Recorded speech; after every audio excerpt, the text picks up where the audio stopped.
Hello again, many thanks for choosing us. I'm Ernest Kojo Manu. This is Joy News, independent, fearless, and credible. Now, organized labor has declared its intention to embark on an indefinite strike from December 27, 2022.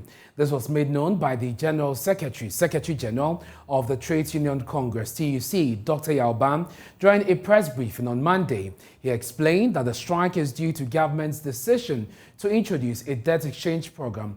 According to him, the strike will be enforced until government exempts pension funds from the planned debt exchange program. Labor unions present at the briefing were the Ghana National Association of Teachers, that's NAT, the Ghana Medical Association, the University Teachers Association of Ghana, UTAG, and the Ghana Registered Nurses and Midwives Association of Ghana, as well as the Teachers and Educational Workers Union, TEU.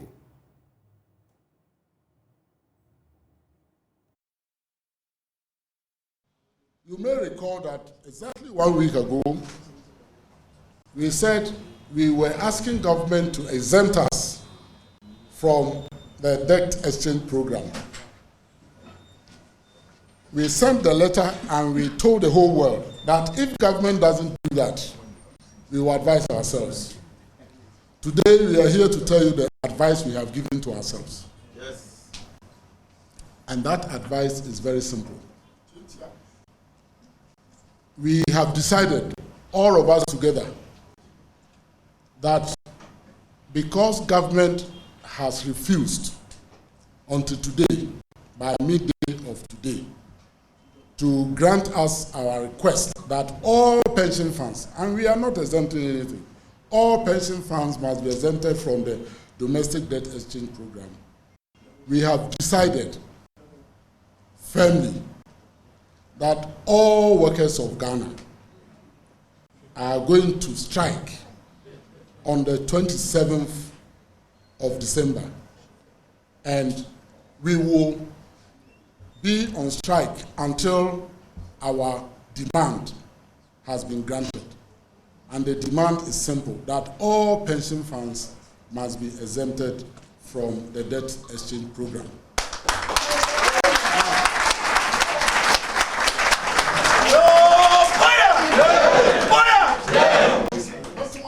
And what it means is that all workers of Ghana should stay at home on the 27th of starting from 27th. Don't go to work. Stay at home. And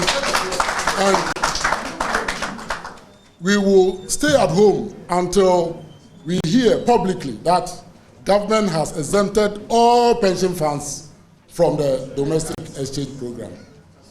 That is straightforward and very simple. Between now and 27th, we have a few days to Christmas. From tomorrow, in fact, we have started today, every worker in this country must signal to government and to their employers that we are not sitting down for our pension funds for the most vulnerable people in this country to suffer because somebody has made mistakes. We are going to be in our red band, red t-shirt until we hear on the 27th. And we are not meeting here again. 27th, if we haven't heard anything, we start a strike. If we hear anything positive, we organize another press conference and tell the whole world that the strike is over. But that is when the exemption has been announced.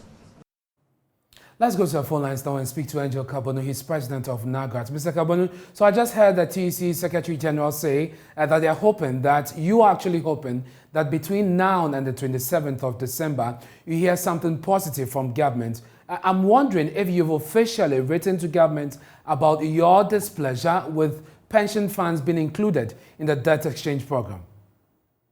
Well, let me state quickly that this intended industrial action to commence on the 27th, that is if government remains intransigent, covers both public sector and private sector workers.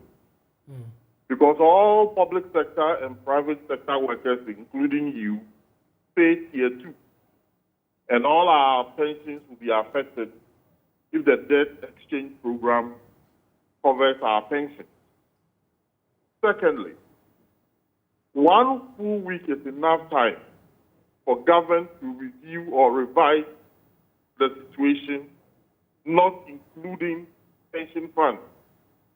Because, my brother, from 2018 to date, Ghanaian workers or Ghanaians in general have lost their investment as a result of financial decisions taken by government. Don't forget the infamous bank rationalization program, the financial sector restructuring program, where thousands and thousands of Ghanaians lost money on their investment. I don't want to mention the name of any company on your platform. Yet people who are responsible for this economic and financial ills walk the length and breadth of this country as if nothing has happened. Thousands of people, thousands, workers and non-workers alike, from 2018 to date. And on top of that, government again wants to touch the pension investment of the Ghanaian worker, pension investment that is already inadequate. In fact, this is too much for the Ghanaian worker to bear. Yeah, Mr. Kabonu, we have had your justification for this action that you have declared, and we'll get into that a bit more shortly. But I just want to know whether you follow due process in declaring the strike. As you may know, the National Labour Commission will take interest in this. And that is why I want to find out if you have followed process in resolving to strike. The action is being announced. Let any agency of state that feels offended or that feels slighted take whatever action it deems fit. This is an industrial action of destiny. It's an industrial action of our future. We have announced the action. Let any institution of state take whatever action. And don't forget, this action is not by NAGRAT. This action is not by NAT. This action covers the entirety of public and private sectors, including those who are supposed to take decisions in the various institutions of state. Since you registered your displeasure with the inclusion of pension funds in this debt exchange program, have you been engaged by government? And especially because today was supposed to be the deadline for the fund managers and the institutions that are affected by this to sign on to the program. Today we've heard officially from the finance minister that has been extended to the 30th of December. Have you been engaged? If not, do you know of any pending meeting with organized labor to address your concerns? Well, the futility of any engagement is to the extent that the worker will not allow his pension fund or his or her pension fund to be taxed or to be used as a mortgage for financial impropriety of state. That is an uncompromising situation because we don't think that it is the right thing to do, and we think that it affects the poor Ghanaian worker whose money so invested by the various fund managers is nothing to write home about in the first place. Number two, the fund managers are working for the various fund boards. They take instruction from the various trustees of the various funds. The fund manager do not have any power or authority to via any decisions imposed on it by the various fund boards and trustees. So when you engage a fund manager, you are not even engaging the right person because the fund manager ought to seek permission from the fund board where the various unions are represented before you can take any action. So when the minister cannot direct any fund manager to take any action with regards to pension funds.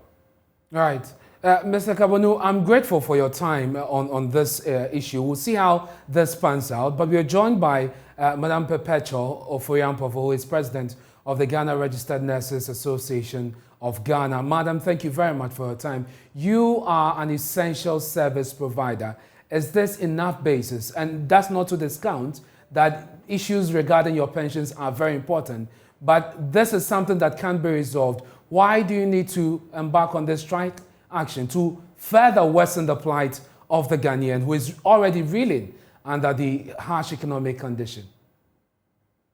Thank you very much, my brother. But before I say anything, my union is Ghana Registered Nurses and Midwives Association. I think you left the midwives out. The midwives out. Thank you. All right.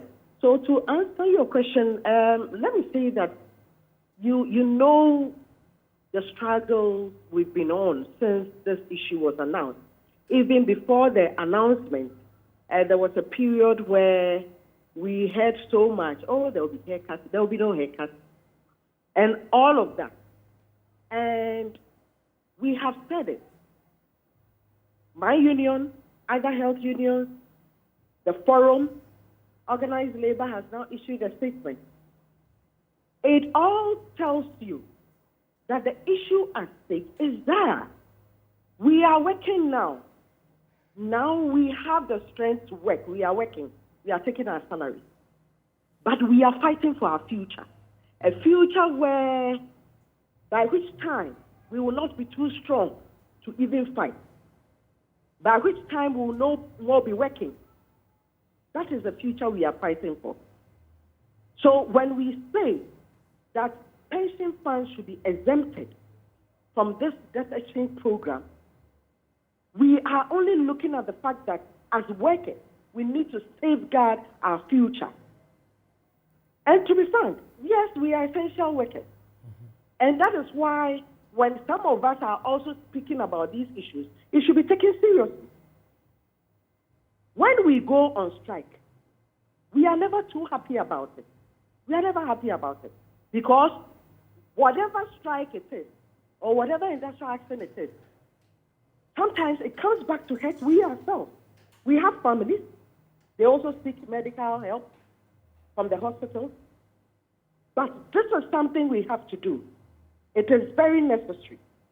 Because if we leave things the way they are and pension funds are not exempted, talking about our Tier 2 funds, talking about our Provident funds, right, and all of that, if we are not exempted from this program, our future is there. We have looked at the various portfolios and their analysis within the scheme.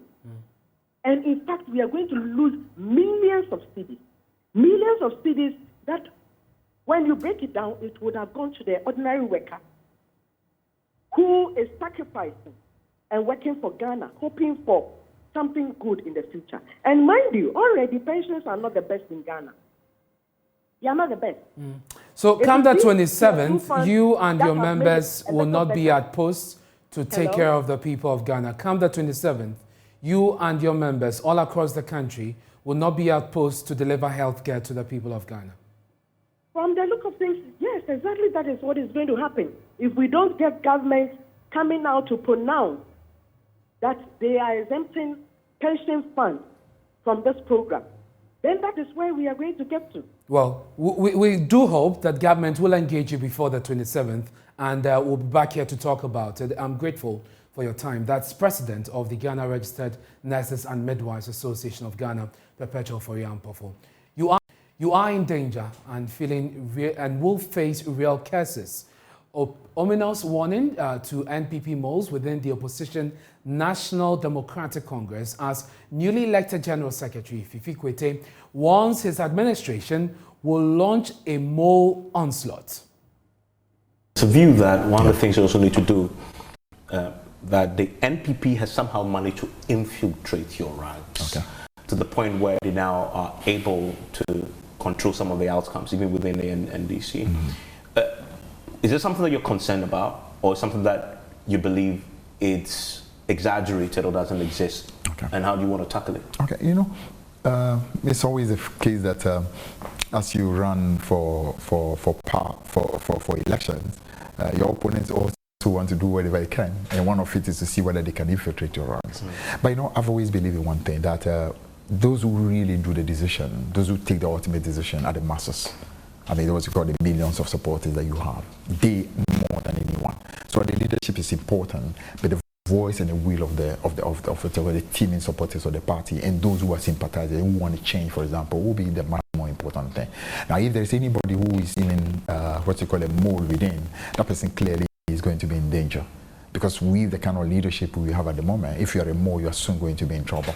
You definitely are going to be in trouble. So, to be honest, it's something I will not underplay. I will not think it's unimportant.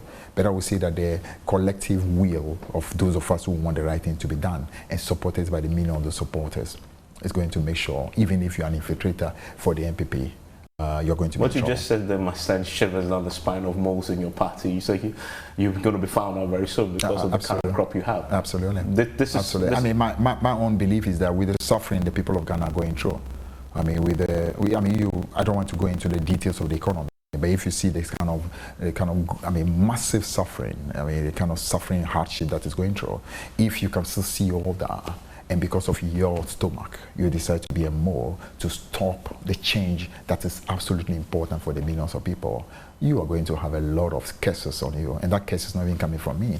Even the suffering of the people alone will be the curse that you carry. And that curse can actually affect you and affect generations to come. So if you are one of those, I think you better be thinking. You are away from that, and of course that interview, the full interview, airs at 9 p.m. here on the Joy News channel PM Express with Evans Mensah. You don't want to miss it. Passengers at the Tema Bus Terminal here in Accra are angry as some drivers refuse to reduce their fares despite a directive from the Ghana Private Road Transport Union to its members to reduce fares. On Friday, after a consultative meeting, GPRTU directed all of its members to reduce fares by 15.3% effective today, Monday, December 19, 2022. Our checks at some bus terminals show that many drivers continue to charge old fares against the orders of the GPRTU. Some passengers are unhappy about the situation. My colleague Samuel Kojo Manu has spent some time at the Tema station here in Accra and has come through with this. So we are in the Tema station to try and interact with the people here to find out whether there's compliance with the reduction in transport fares. Let's try and speak to passengers who are traveling to get their mood fares, and then we can speak to some of the drivers here as well. When I was coming, I paid the same fare as they are taking, 7 cedi 20 pesos.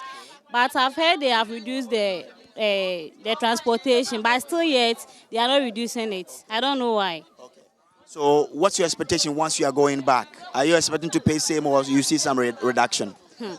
I'm not sure I will pay the same thing because they are saying now that they will reduce it. So let's see. Okay. All right. So that's it. Let me try and engage the young man as well. I don't know what is going on. When the price goes up, they quickly increase it. But when it comes down, when the drivers, they have that kind of, they don't want to reduce it. When the price comes down, when the petrols come down, they don't want to reduce it. But when it goes up, they quickly, effect the increase. You understand? It's not fair. It's not fair. I don't know. Maybe from tomorrow going, they will reduce it. But until now, they haven't reduced it. This morning, whilst coming, did you witness any fight between a passenger and a driver, a mate, because of that? Oh yeah. There was an incident. The mate and the passenger, they were exchanging words here and there. So I don't know. But as for me, I've calmed down and I just want to see from tomorrow going what's going to happen. They are thieves. They don't want to reduce things. When they increase prices, their time will not even read, and they will increase it. But when it's reduced, they don't want to reduce it. I don't know why. They are all thieves. I exchanged words with a mate this morning, seriously.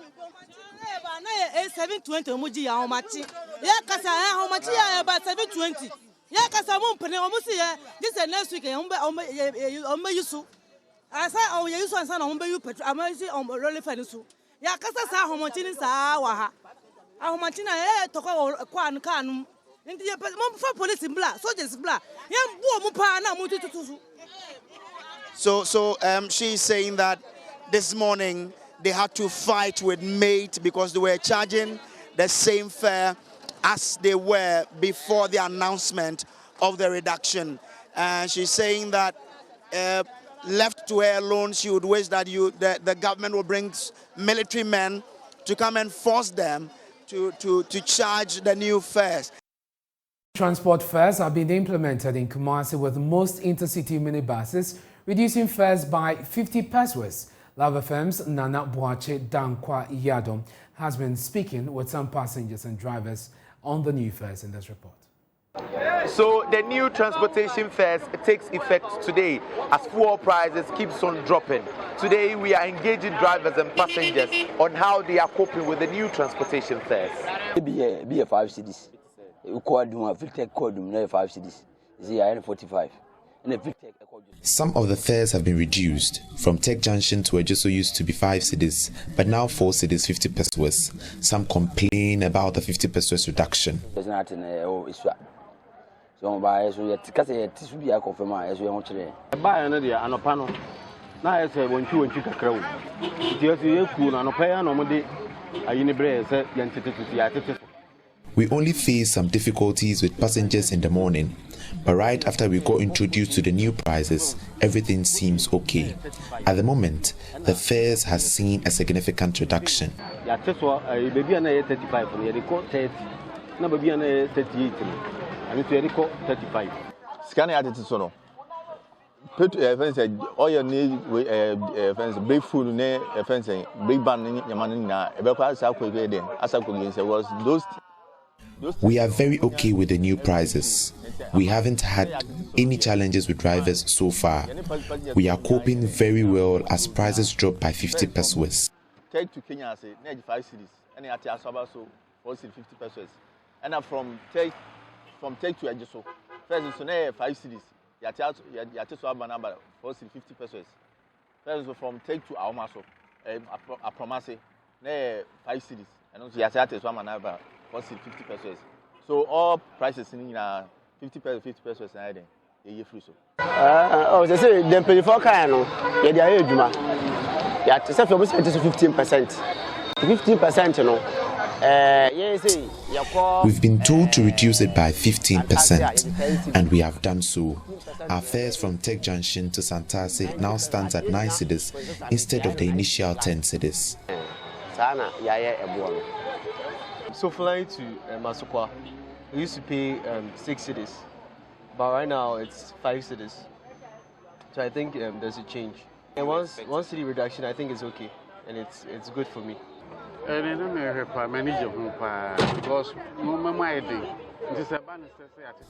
am happy in the new prices looking at how times are hard.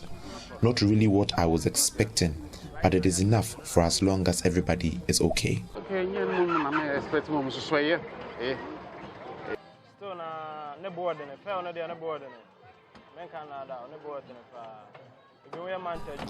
I think the prices should be reduced more. It seems expensive for me. Right here at Tech Junction, drivers and passengers are cooperating very, very well.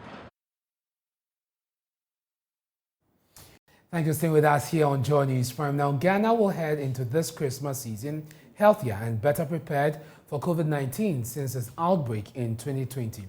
The Ghana Health Service says there are just 4 people with the virus in Ghana. All of them are without symptoms. Now, hospital beds are completely free. No one is currently in a critical condition or receiving treatment for severe COVID-19. But the Ghana Health Service says we must, however, be vigilant as cases are rising in other countries, while tourists also prepare to arrive in Ghana. We'll hear from them shortly. But first, how will the country fare as there are no mandatory protocols in place this Christmas? At the height of the COVID-19 outbreak in Ghana, President Akufo-Addo announced Ghana's first partial lockdown on Friday, March 27, 2020. At the time, Ghana had recorded 137 cases and 4 deaths. The lockdown, according to the president, was to help curb the spread of the virus. At the time, the number of passengers in public transport was reduced, nose mask wearing became mandatory, as well as social distancing at public gatherings. As cases began to surge, the president, in his third address to the nation, directed the closure of land, sea, and air borders to human traffic. By the end of 2020, schools were closed, churches had moved online, and funeral attendance was limited to 25 persons. Although this last restriction was mostly defied. As cases began to decline, the president, in his 28th address, announced a gradual lifting of the COVID-19 protocols. Borders as well as schools were reopened. Currently, the public has returned to full life as almost all restrictions have been lifted. According to data available to the Ghana Health Service, Ghana has a total of 171,023 confirmed cases, 9 active, and 1,461 deaths. But the question is, amid fears of a possible rise in cases after the festive season due to travels in and out of Ghana, can the current relaxed state of protocols help keep the numbers where they are? Well, we can now hear from the Director General of the Ghana Health Service, Dr. Patrick Kumar-Boaji, who is urging the public to observe all the protocols. So for Christmas season, we want to reinforce the response to the anticipated surge. And we are providing more reagents for testing. We are reviewing our logistics to ensure that we are ready as part of our capacity building and ongoing engagements with the religious organizations ongoing. So for key recommendations for churches, mosques, and other revenues, irrespective of their size, the use of air conditioning, otherwise, these are the recommendations as follows. Face masks by all worshippers is recommended. And persons using shared microphones, in particular, are encouraged to ensure that they all mask all the time, especially when you are passing the mic from one person to another. It's important that such people wear their mask. Hand hygiene facilities should be available at such venues by the leaders and advised to encourage members to appropriately use such facilities. Sometimes it's there, nobody's using it. Social distancing, where practicable, should be practiced. And of course, we need to remind ourselves about the cough etiquette so that you don't transmit it to someone else. Nightclubs, given the closed nature of nightclubs and the high humidity in such venues, the spread is quite common. So in as much as possible, we follow through with these measures, such as maintaining social distancing, and then should be observed in those places. Club owners are encouraged to provide hygiene facilities, preferably alcohol, hand rubs, out of these venues, and encourage patrons to use them. And patrons of these venues are advised to ensure that they are fully vaccinated against COVID-19, and also encourage people that please get vaccinated so that you can protect yourself. Whether it's vigil, concerts, watch night, crossover, we are encouraging that these large gatherings be held in the open, where ventilation is good and that the risk of transmission is significantly reduced. I'll take you to Parliament because the minority say government cannot continue to feed prison inmates with 1 cedi 80 pesos, a figure they describe as woefully inadequate, contributing to debate to approve the allocation to the Interior Ministry. Ranking member on the Defense and Interior Committee, James Agaga, said the current rate does not take into consideration the inflation trends. Mr. Speaker, as we speak, the feeding rate for inmates in our country is 1 Ghana cedi 80 pesos. 1 Ghana cedi 80 pesos. Now, this translates into 60 Ghana pesos. 60 Ghana pesos, Mr. Speaker, per meal for an inmate. Mr. Speaker, without mincing words, I can say that we are violating the rights of our inmates with these figures when it comes to their feeding. And so I'd like to make a special request to the Ministry of Finance. It's unfortunate the minister walked in and left. Something urgently needs to be done about the feeding rates for prison inmates. Mr. Speaker, at this moment, inflation in respect of food items is over 100%. It's over 100%. And yet the figures allocated for the feeding of our inmates simply does not reflect the inflationary trend in respect of food stuffs in our country. And still in Parliament, the Speaker, Alban Babin, is furious with the Finance Minister, Ken Ofori-Atta, for failing to release the entire budgetary allocation made to the security ministries in 2022. The Speaker spoke when Parliament was considering the budget estimate for the Ministry for Defence. According to the Speaker, it is unacceptable that the Finance Ministry will release less than 20% of goods and services allocation to the Defence Ministry. Parliamentary Affairs correspondent Kweku Asante has more. One notable refrain as Parliament considers estimates for the various MDAs is the inability of the Finance Ministry to release all allocations made in the 2022 budget. The Defence Ministry has been no exception. This has left the Speaker of Parliament livid. The security agencies are one of the priority areas of government. But this is not what is reflected in the performance of 2022. It's sad when I really read and saw that approximately 81% of the budget on goods and services have not been released to the Ministry of Defense. And I agree totally with Honorable Dafiamako. It is not for this House to continue to be appealing to the Ministry to release. We are in charge. We legislate.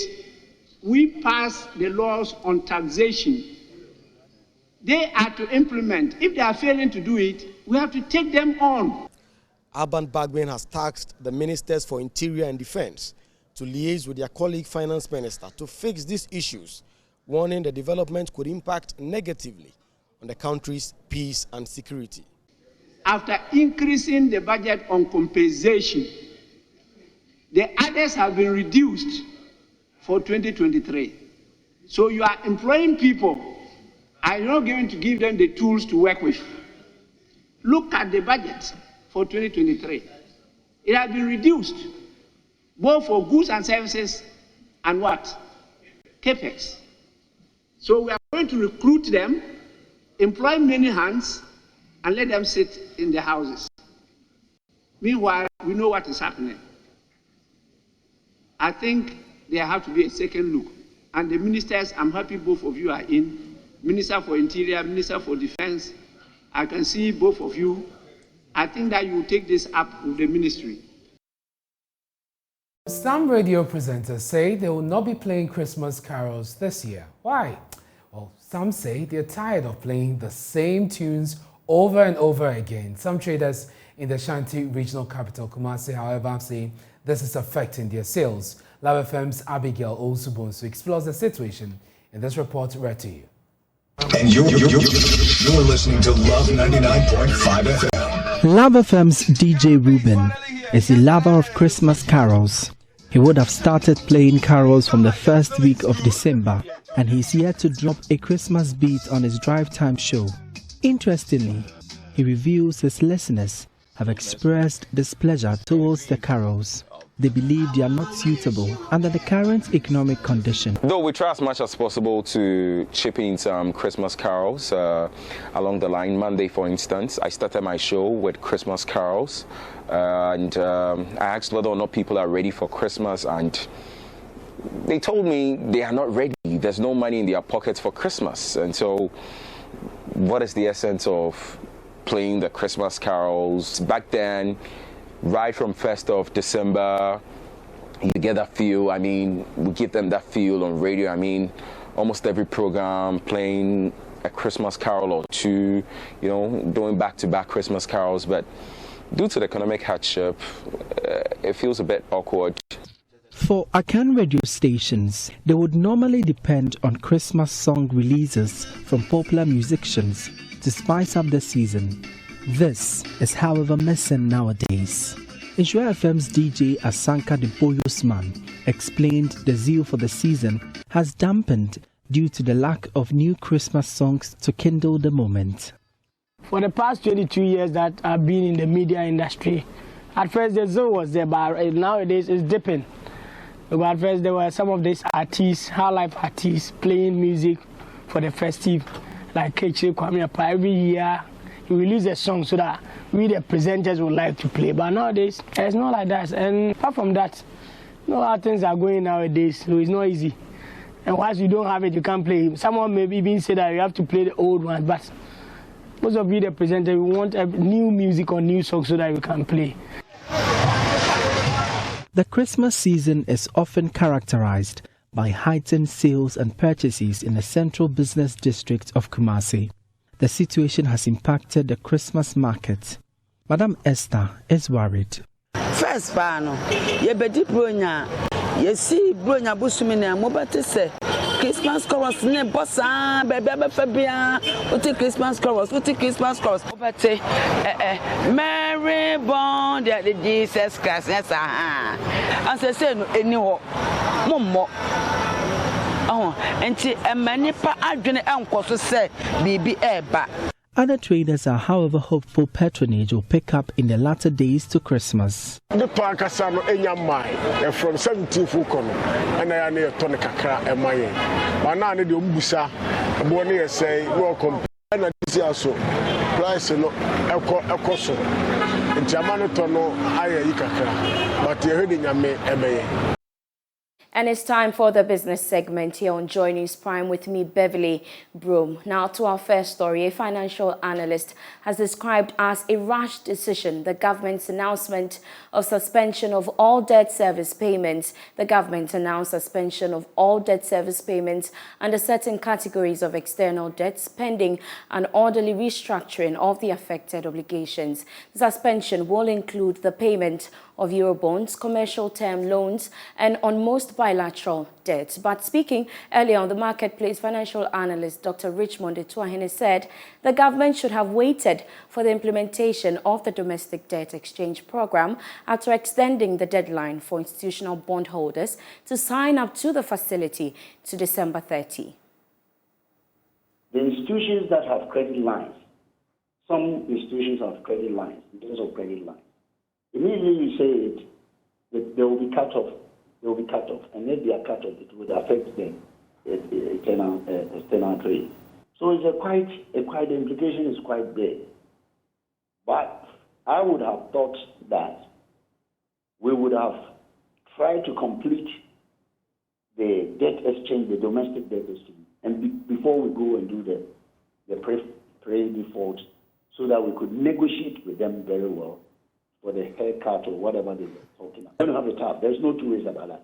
And the literature support that you're not going to have it because you're telling them that I cannot, I don't have. Therefore, wait and let me tell you what you can do. If you're hard pressed for time, you set your time frame, and you should make provision for, especially the domestic. You see, the domestic debt restructuring would have helped in the external restructuring. But now that you're having a problem to do it, people are now beginning to say, oh, there is no confidence.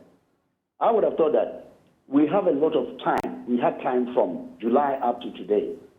The engagement, as I've always been saying, there needs to be a good stakeholders engagement to tell people the reason why we are doing it and the benefit for us. Not only the benefit for physical space, what we do to industry, what we do to the private sector. If all these things we knew from July, we could have programmed ourselves very well that we shouldn't have been hard pressed by time. Now we haven't done that. We are getting hard pressed every day. So we are taking some measures that, for me, in your negotiation, is not going to be easy. Now, away from that, Chief Executive for African Energy Consortium, Kwame Jantua, has taken a swipe at the government for not implementing measures to forestall dollarization of the economy. According to him, this is having a toll on the energy sector. Speaking to Joy Business at a workshop on quarterly tariff adjustment and net metering guidelines, he said the energy transition agenda may grind to a halt if the menace is not addressed. It's a chicken and egg situation, and as you see, where our electricity is concerned, the dollar plays a huge role in it. And the dollar plays a huge role in it primarily because of the IPPs that we have. Can we extricate that? I don't see how we're going to extricate ourselves off the dollar, not unless we have a policy where we de-dollarize our economy. If we are able to de-dollarize our economy, like some other countries have done, South Africa for that matter, then maybe it will be possible. But the situation we find ourselves in has shown us that we have to de-dollarize. We have to bring inflation down at all points. We have to bring the cost of importation down. These factors contribute to the dollarization of our economy. If we don't de-dollarize our economy, it becomes difficult because it feeds into our electricity generation. So it is something that we need to sit down collectively, not only as a government, but collectively, bring everybody on the table and see how do we start that process of de-dollarization. And where we find ourselves today, is it a huge advantage for us to say we need to do it? Because look, you go to some countries, you try to pay your hotel bill with dollar, they'll tell you it doesn't happen, go and change it. But it's also got to do with mindset. Because even in Parliament, you hear them talk about, and it costs this X dollars, it costs this Y dollars. It doesn't help us. We need to have a conscious effort, and we need to be serious about de-dollarization. Now, the Ghana Enterprises Agency has cautioned beneficiaries of its COVID-19 funding programs to make use of the funds to attract the necessary growth in the economy. According to the agency, this is the surest way to ensure more funds to be channeled into the revival of the medium, small and large enterprises in the midst of the harsh economic conditions. There's more in the following report. Speaking at an event to sign another agreement to expand the COVID-19 response grant scheme to micro businesses, Chief Executive of the Ghana Enterprises Agency, Kosi Yankee Aye, advised the beneficiaries to use the funds for its intended purpose. More than 400 people have so far benefited from the first phase of the program, which has been supported by the World Bank and other partners. The CEO also pledged for more support next year for the sector. Our advice to them is really to utilize the funds, because people assume that they'll never come back for support, but they always come back, right? It's something that we've seen. Another cutbacks, those who got the loans, who had come back for the grants, we actually put a hold on giving them funding because they hadn't paid some of their loans. And so you'd see that people actually go and pay it off because they know what they're doing is wrong.